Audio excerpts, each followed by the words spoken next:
والنعمة لك والملك لا شريك لك.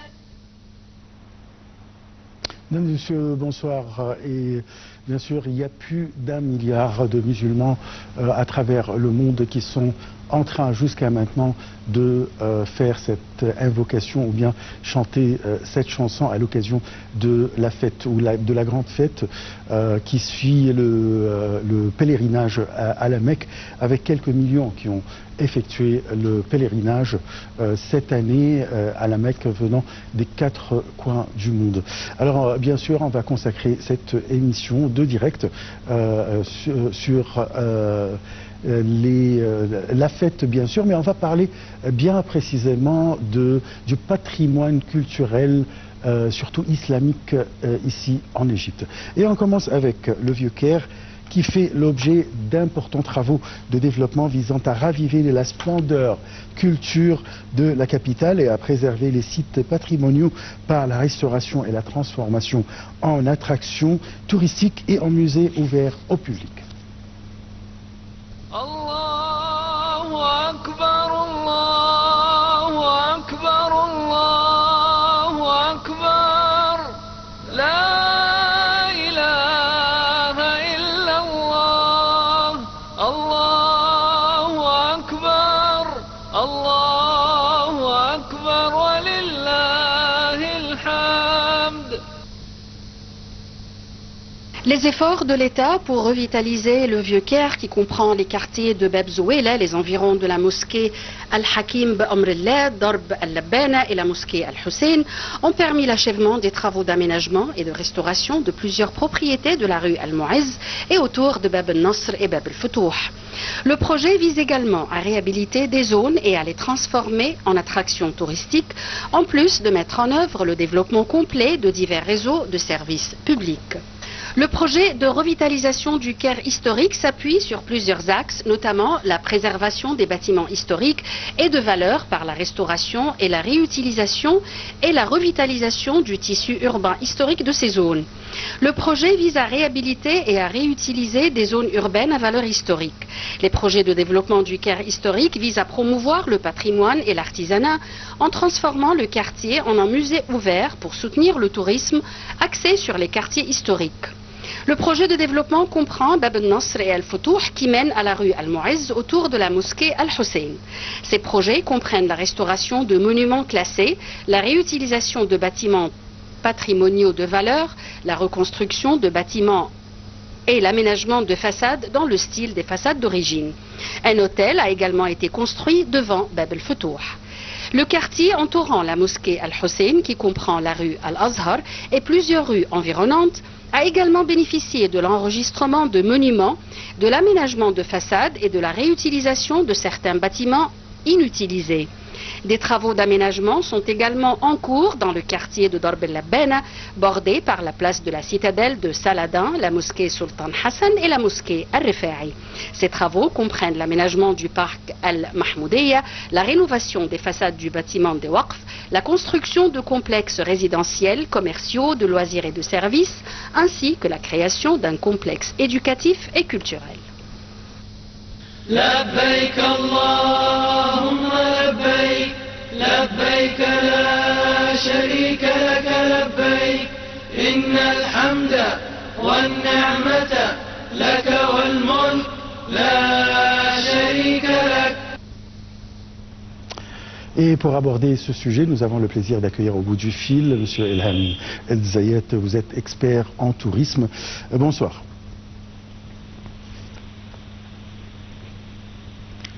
Bonsoir, Monsieur Zayed. Vous m'entendez? Allô? Oui, vous m'entendez, Monsieur Zayed? Oui. Oui, alors, on parle maintenant du Vieux Caire qui fait l'objet d'importants travaux de développement. Parlez-nous de ce quartier très important pour le tourisme égyptien. Pardon, je n'ai pas entendu quel quartier. Le Vieux Caire. Le Vieux Caire. D'accord. Oui, le Vieux Caire parce que ça fait partie du trajet traditionnel. Maintenant, pour les visites du Caire, on a beaucoup de choix. Il faut choisir, mais l'un des trajets les plus classiques, c'est la visite du Vieux Caire. Mais le Vieux-Caire, c'est la partie où il y a la mosquée de Amr ibn al-As, c'est la partie où il y a la synagogue de Ben Ezra, et il y a aussi les 7 églises, dont une était la Saint-Serge, et c'est là où la Sainte Famille se cachait quand elle était en Égypte. Quelle est l'importance de ce quartier dans l'histoire égyptienne en général? Dans l'histoire égyptienne, eh bien, on voit bien qu'il y a les 3 religions qui ont survécu ensemble, puisqu'il y a une église, une mosquée, et 7 églises, pardon, une mosquée et une synagogue. Donc cela voulait dire que les Égyptiens, ils acceptaient les autres. C'est très très important pour la civilisation égyptienne et pour la période intérimaire entre l'ancienne Égypte et c'est-à-dire le Moyen-Âge en d'autres termes. Ces 3 existaient au Moyen-Âge puisque la conquête de l'Égypte c'était en 642. Donc la mosquée de Amr ibn al-As, on l'a entamée à peu près 1 an après. Tandis que la synagogue, elle date depuis bien longtemps et c'est une des plus anciennes synagogues du monde.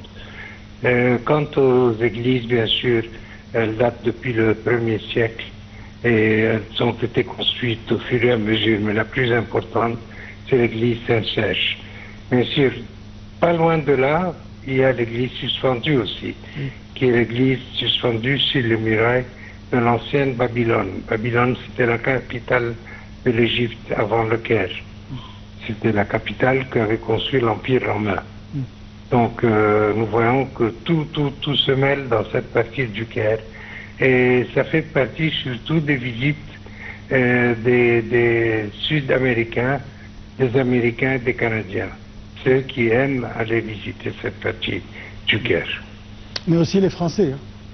Oui, bien sûr, les Français sont partout. Quand il y a quelque chose qui a rapport culturel, ils sont là. Oui, c'est vrai. Alors, ça, c'est vrai. Beaucoup de travaux de restauration ont eu lieu dans ce quartier, commençant par l'ancien ministre de la Culture, Farouk Hosni, et jusqu'à aujourd'hui. Alors, comment vous trouvez le changement de ce quartier? Eh bien, le changement est en meilleur, bien sûr, parce que quand on fait des restaurations, c'est autour aussi qu'il y a des restaurations, surtout autour de la mosquée, de la grande mosquée. D'abord, on l'a élargie. Ça, c'est de plus longtemps, mais elle a été vraiment restaurée au temps de Farouk Hosni. Et plus tard, il y a eu des travaux qui ont eu lieu dans la mosquée. Ça n'a pas été terminé par là. Et quand on a essayé, quand on a vidé tout l'endroit qui était derrière le viaduc, vous savez qu'il y a l'eau qu'on transportait à la citadelle. Alors derrière, c'était un quartier qui n'était pas très bon. Et tout ça, ça a été nettoyé et ça a été remplacé par des choses modernes ou laissé à vide pour le moment. Il y a des ruelles ou bien des rues comme la rue d'El Mouez et qui abrite bien sûr des dizaines d'antiquités islamiques qui se sont transformées des ruelles pour piétons seulement. Est-ce que ça donne plus de valeur au quartier? Oui, ça donne plus de valeur. Mais le problème au Caire, c'est que les touristes n'ont pas vraiment le temps parce qu'il y a tellement de choses à voir. C'est très important pour la vue en général. C'est important du point de vue esthétique. Mais est-ce que les gens seront là-bas pour longtemps? Non. Mais ça veut dire que l'Égypte est en train de se moderniser tout en gardant sa culture, sans aller loin de ça.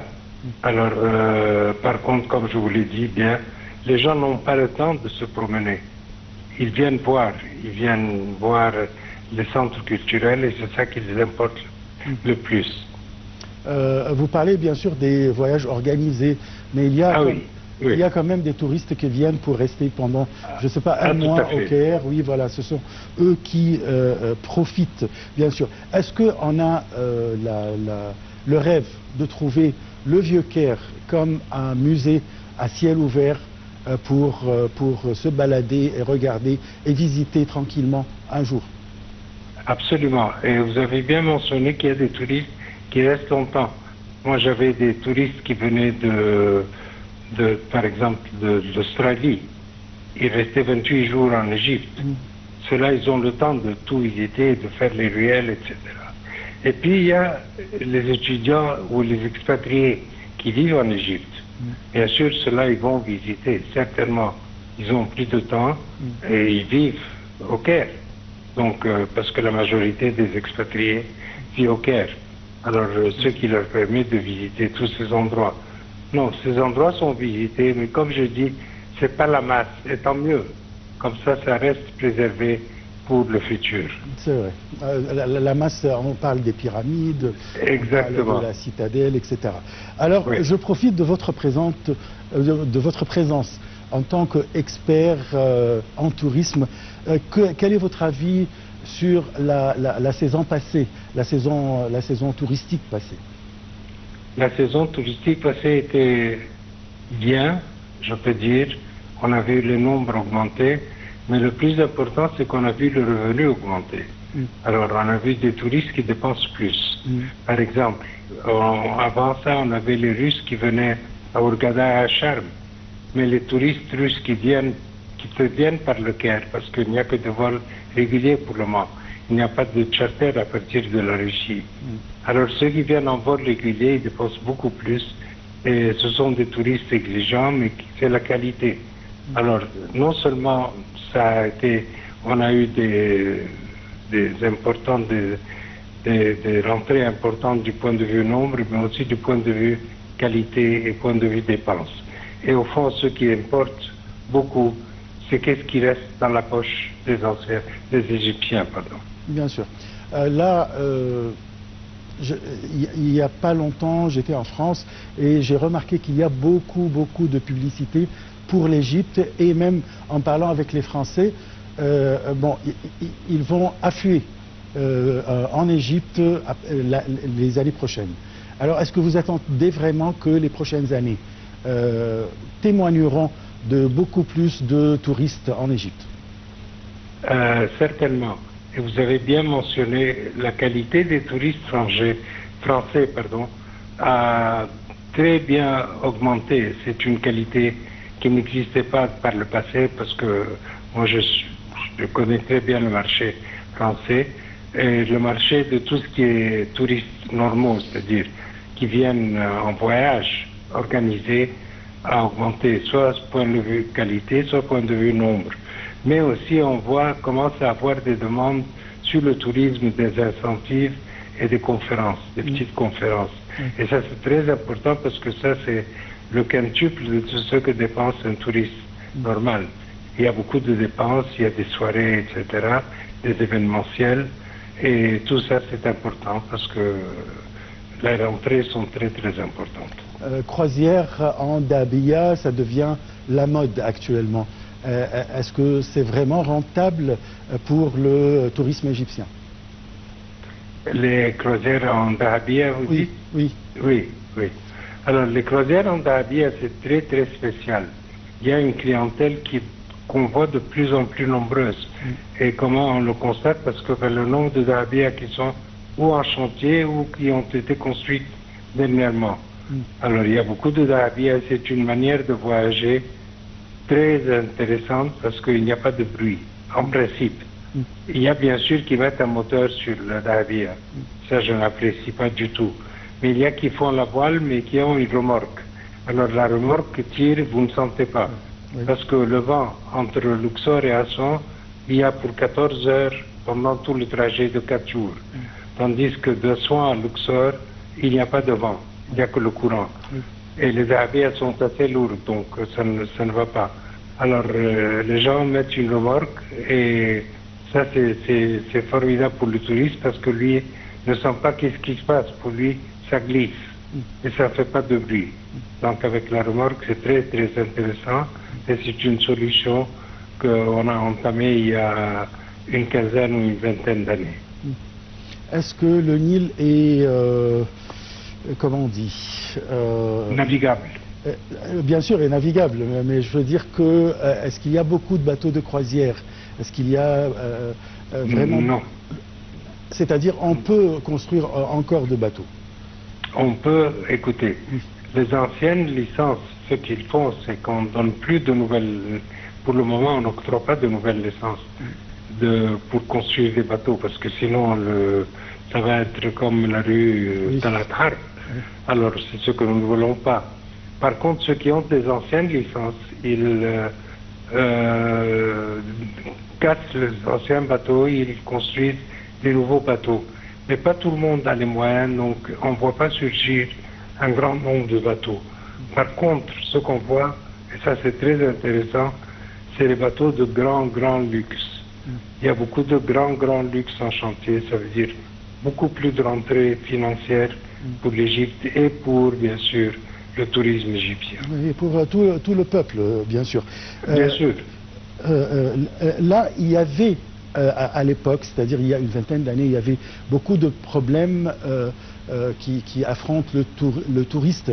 Je cite par exemple l'écluse d'Esna, il y avait des problèmes, mais je sais très bien qu'il y a... Ça c'est résolu maintenant. Voilà, c'est résolu. Il y a d'autres problèmes. Est-ce que vous trouvez qu'on est sur le bon sens, le bon chemin? On est sur le bon sens pourvu que la nature soit dans le bon sens. Parce que le niveau du Nil baisse.